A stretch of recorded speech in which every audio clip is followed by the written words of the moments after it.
Abi hoş geldin. Hocam hoş bulduk. Nasılsın? İyiyim, sen nasılsın? İyiyim ben de. Yağmurlu bir İstanbul sabahında bir çekime daha hoş geldin sen de tekrardan. Yalı Çapkını 54. bölümü konuşuyoruz. Nasıldı abi bölüm? Açıkçası Yalı Çapkını bölümlerini ben uzun zamandır YouTube'dan takip ediyorum. Bölüm bittikten sonra biliyorsunuz gece yarısı YouTube platformuna yükleniyor dizi. Ve ben de uzun süredir hem de işlerimin de yoğunluğuyla birlikte diziyi burada 1.5 hızında izliyordum. Notlarımı ala ala izliyordum. Zaten 1.5 hızında bile notlarınızı alarak izleyebileceğiniz bir dizi Yalı Çapkını. O kadar az olay oluyor ki ve çok da kayda değer bir şey olmuyor ki dizide. Süre geliyordu benim aktivitelerim. Ama bu bölümü gerçekten 1.75'e alarak izledim. Her şeyin çok belli olduğu bir bölümdü. Başlangıcı hariç diğer bölümler gibiydi aslında. Başlangıç sekansını beğendim ama bunun yine hiçbir şeye fayda etmeyeceğini tekrardan konuşuruz. Onun harici çok da fazla üzerine konuşacağımız konular yoktu ama yine de elimizden geldiğince her bölüm yaptığımız gibi konu başlıkları üzerinden ilerleyip daha sonrasında da gelecek bölümde ne olacağını başka bir videoda da değineceğiz. 2 part şeklinde yapacağız bu incelemeyi. Bakalım ilk kısımda bölüm incelemesine seninle birlikte geçelim. 54.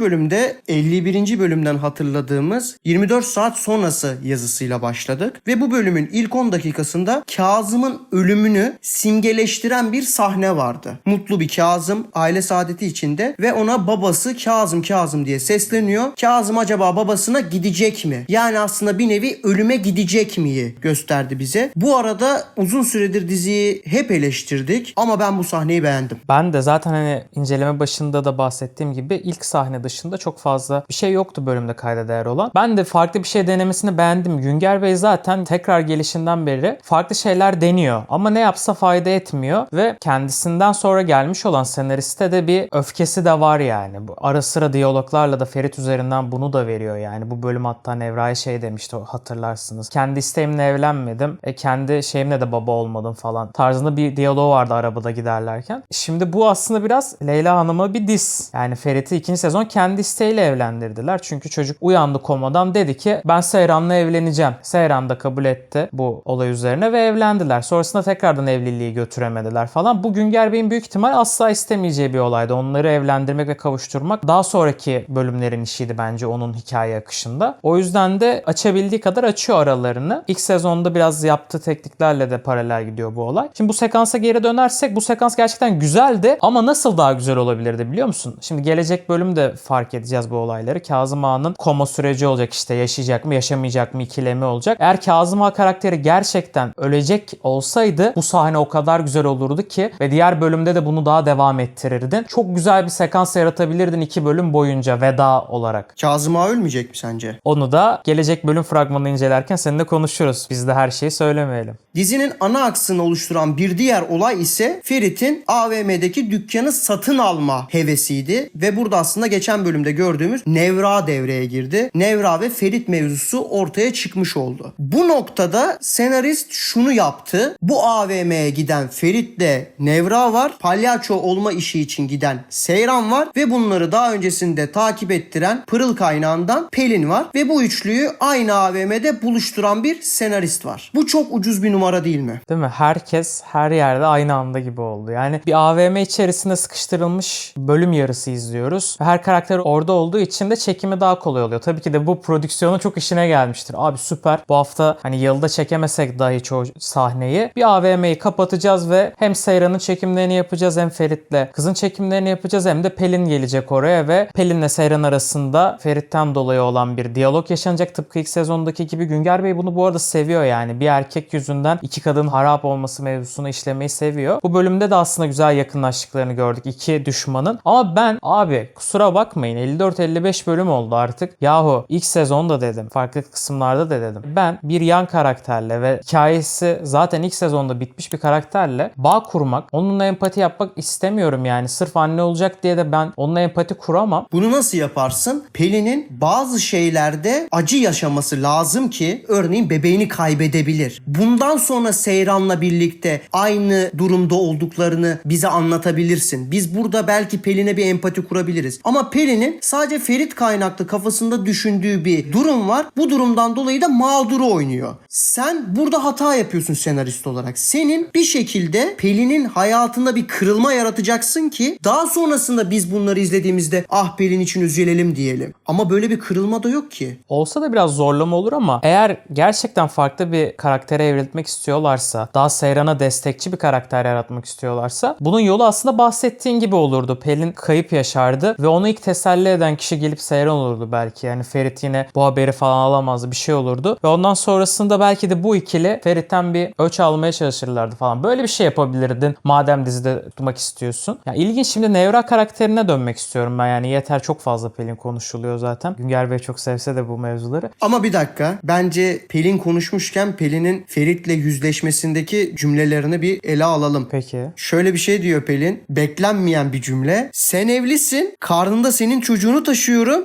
Doymadın mı artık Ferit? Ne istiyorsun? Adam ol be. Kaç yaşına geldin? Ama şimdi oyun kurucumuz da durur mu? Nevra ile flörtler, Abi ile işte heyecandan dolayı bir şey yaşayamadım demeler falan. Hiç aklıma Seyran geldi falan demiyor. Çok ilginç. Ya Ferit de hani oyun kurarken aslında kendi eski hayatına da böyle bir acaba eskilere mi dönsem, eski günlerin hatırına böyle şeyler mi yapsam diye de düşünüyor. Yani biraz dükkandan da çıktı o muhabbet. Yani çıkmasa bile bu bölüm özellikle Abidin abiyle konuştukları kısımdaki o erkek muhabbetleri çok leşti yani. Yani bölüm başındaki. O açıdan soğutuyor bu da izleyiciyi karakter bazında. Halbuki bir şey izlesek hep mesela Ferit'i bu bölüm özelinde, her şey planım yüzünden oluyor. Merak etmeyin, ben bu kızdan ne hoşlanacağım. Ben burada Ferit Korhan mağazası açacağım ve Halis dedem de beni en büyük adamı yapacak orada ve planım tıkır tıkır işleyecek gibi olsa okey. Ama aslında kağıt üstünde böyle zaten. Kağıt üstünde böyle ama karakter özelinde böyle mi işleniyor? Özellikle dizide izlediğimizde böyle bir şey yok tabii ki. Yani Ferit'in ne yaptığı belli olmuyor ama bence Mehmet Bey aslında bu dediğin plan dahilinde yapılan bir iş olarak yazıyor Ferit'i. Ama bence Mert Ramazan Demir ve özellikle Burcu Alptekin karakteri pek anlayamadı ne yaptığını ve bu şekilde bir misyon çizdi Nevra özelinde bence. Yani bence orada bir iletişimsizlik var senaristle yönetmen ve oyuncu arasında. Abi zaten organizasyon hep kopuk olduğunu söylüyoruz. Belki de gerçekten böyle bir aktarılamama durumu da vardır. Yani Ferit'e belki de ilk halleri gibi hani eskiye dönün tarzında belki bir şey yazdığında tamamen eskiye döndürme gibi bir durum anlamış olabilir yönetmen ve o yüzden de daha böyle flörtöz bir karaktere büründürmüştür onun yapısını ama yani hani birazcık da şey hissettirmen lazım bu kadar açık bir anlatıda. Her şey kontrolüm altında. Bunların hepsi yalan gibi biraz hissettirmen lazım bir noktada ama etkilenmiş gibi de duruyor. Bu arada Nevra karakteri özelinden şu ana kadar benim hoşuma gitti yazılma şekli. Onun farklı bir kısımlarda işlenmesi, karakter diziye yakıştı. Ama hani normalde bu karakterin birkaç bölüm sonra diziden çıkması gerekir. Ancak Yalı Çapkın'da biliyorsunuz eğer gerçekten sezon başında giren kadın karakter değilseniz genelde kalıyorsunuz. Bu karakterin de ben çok büyük bir olayı patlatmadan diziden çıkacağını da zannetmiyorum. Ama yani metresin de metresi oldu abi artık. Bu iş artık çığırından çıkmış durumda. Hani üçlü de bitti artık dörtlüye döndü. Ya biraz sayarak konuşalım ya. Hani madem Mehmet Barış Günger Bey de yazmıyor, biraz renkli bir kısma geçelim. İstersen sen o renkli kısmın ne olduğunu anlat Seyran özelinde. Bölümün yayınlandığı gün oturdum. Son 5 bölümdeki Seyran ekranda ne kadar gözüküyor, Afra Saraçoğlu ekranda ne kadar gözüküyor'u çıkardım. Ciddi misin? Evet. Helal olsun, senin bu çabandan dolayı kutluyorum ama çok da sürmemiştir işin. Çok da sürmedi evet. Şimdi sana birkaç tane bilgi vereceğim. Yalı Çapkını 50. bölüm. 145 dakikalık bölüm içerisinde Seyran'ın gözükme dakikası 43. Yalı Çapkını 51. bölüm. Televizyona çıkma olaylarının ortaya çıktı. 137 dakikada 61 dakika gözükmüş. Güzel bu. Tam bir başrol kaleminde. Yalı Çapkını 52. bölüm. Yılbaşı arasından önceki bölüm. 144 dakikada 57 dakika gözükmüş yine. Geçen hafta Yalı Çapkını 53. bölüm. Afra Saraçoğlu ekranda kaç dakika vardı? Tahmin et bakalım. Yani hani bu ortalamaya baktığımda 50 falan olması lazım. 34. 34. Evet.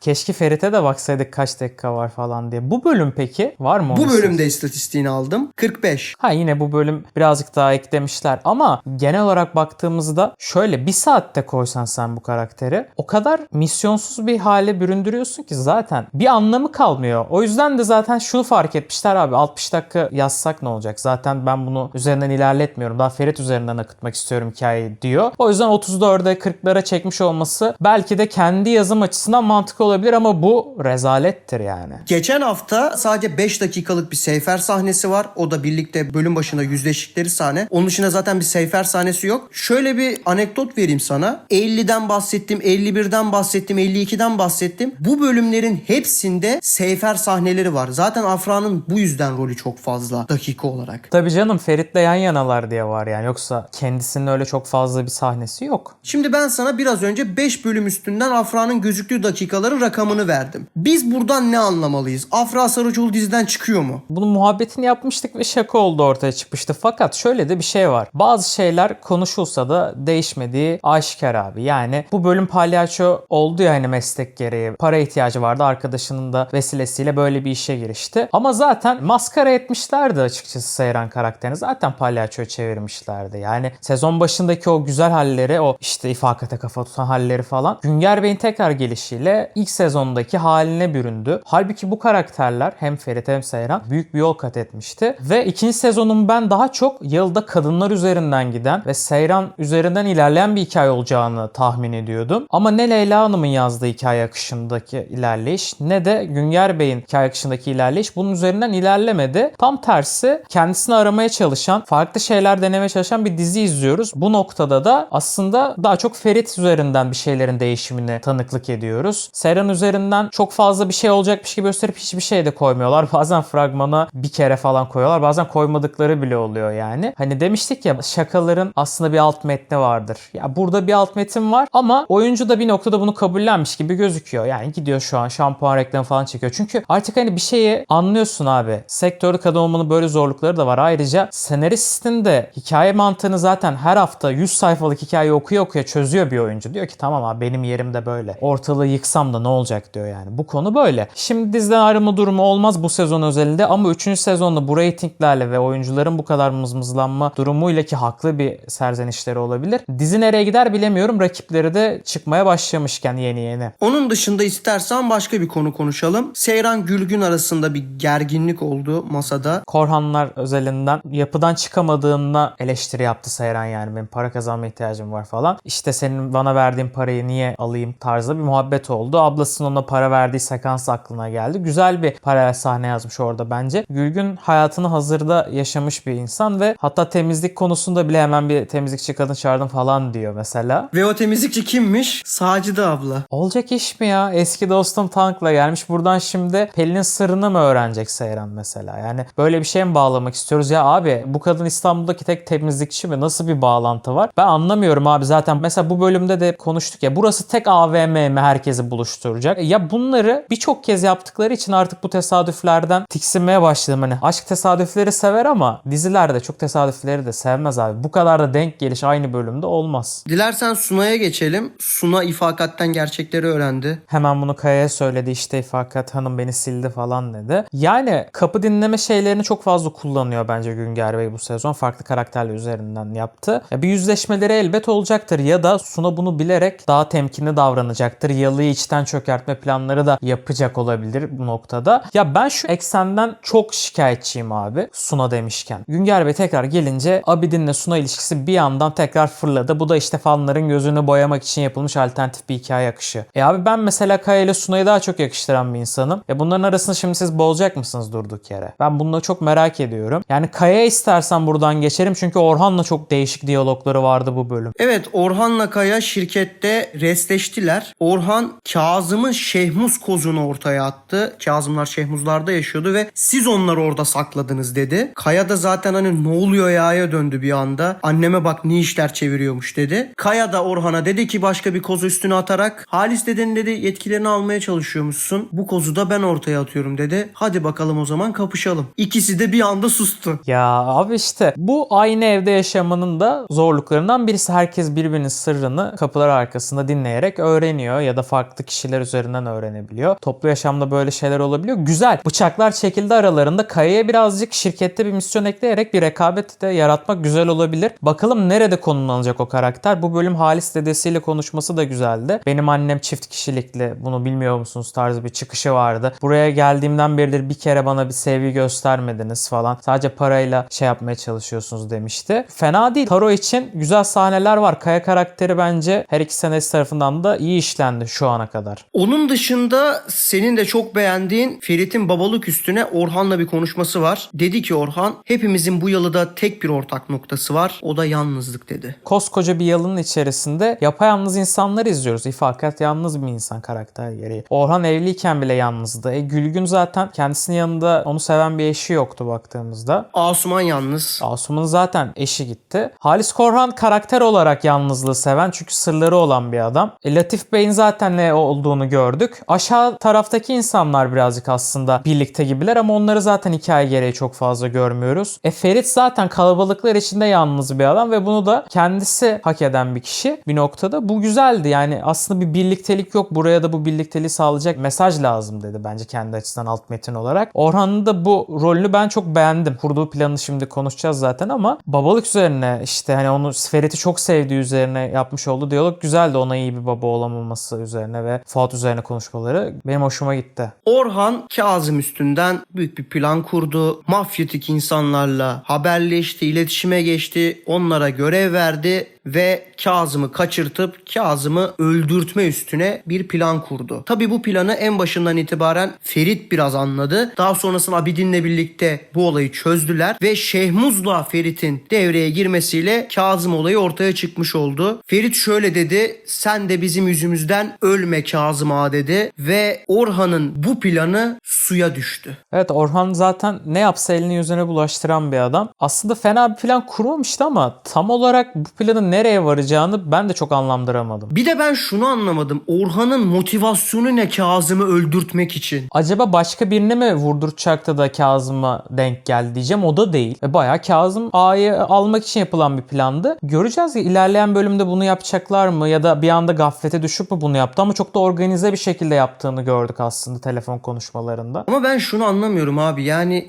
neden öldürtmek istesin ki? Abi işte bir dramatik bölüm yazalım diğer bölüm ve bir anlık da olsa o iki kız kardeşi birleştirelim tarzında bir mesaj vermek istemiş olabilirler. Abi ama neden Orhan öldürtmek istesin ki? Başka bir şey yazılabilir oraya. Yani öldürtme kavramı eski dünürünü öldürtüyor adam. Böyle bir mantık mı var? Yani hani atıyorum şey olsa belki farklı olabilirdi. Karşı aileden işte Şems'u vurmaya çalışsalar ya da kendisi onu halletmeye çalışsa ve ama burada Kazım Ağa'ya bir şey olsa. Hadi yine bir nebze diyeceğim de abi tamamen reytingleri tekrar yükseltelim. Diziyi izlemeyen insanlar bu sevilen karakterin başına ne gelip gelmeyeceğine baksın diye yapılmış bir olay yani. O zaman Latif Seyran mevzusuna geçelim. Şimdi şöyle spoilerlar çok dolaşıyordu. Seyran kendi markasını kuracak Latif'le birlikte ve daha sonrasında işte Ferit'le bir rekabete girecek falan diye. Fakat Seyran Latif'ten sadece Korhanlardan korunmak istediğini, Korhanların ona yapacağı planları engelleyin dedi ve böyle bir işbirliğine girişti. Belki ilerleyen bölümlerde Seyran hani kendi markasını çıkarmak için Latif'le bir işbirliği yapar mı bilmiyorum ama şu anda öyle bir şey söz konusu değil. Latif'le Seyran'ın garip bir işbirliği oluştu şu anda. Abi size şunu söyleyeceğim bu yazarın tarzını bildiğiniz için. Seyran'ın okula gidebildiğine şükredin bence. Yani kendi markasını çıkartmak falan biraz ütopya olmuş. Ona kalsa zaten okula bile yazdırmayacaktı eğer o yazsaydı baktığımızda. O yüzden hocam çok da üzerine düşünmemesi gerekiyor insanların. Boş verin. Böyle saçma sapan gitsin. Elinde mükemmel koz var. Adamın hayatını kaydırabilirsin. Çok büyük şeyler isteyebilirsin ondan. Gidiyorsun beni Korhanlardan koru. Yani hani bu da mantıksız, anladın mı? İkinci mantık dışı olay zaten buydu bölüm özelinde. Son olarak da geçen hafta çok fazla yorumlarda bahsedilen, bizim de geçen hafta hiç değinmediğimiz Esme mevzusu var. Esme'nin bir hastalığı var abi ve kendini çok kötü hissediyor. Esme ölebilir mi? Bence birkaç bölüm sonrasında biz Kazım Ağa'yı beklerken Esme'nin ölümüne tanıklık edeceğiz diye düşünüyorum. Ve buradan da daha dramatik bir diziye ilerleyecek. Çünkü baktılar ki eski o romantik komedi havasını zaten yazmak istemiyorlar. Daha böyle ağır bir dramaya gidecek dizi bence benim düşünceme göre. Çünkü buraya doğru kaydırmaya başladı bu sağlık olayları ile birlikte. Çok sezdirdi bunu. Teşekkürler abi.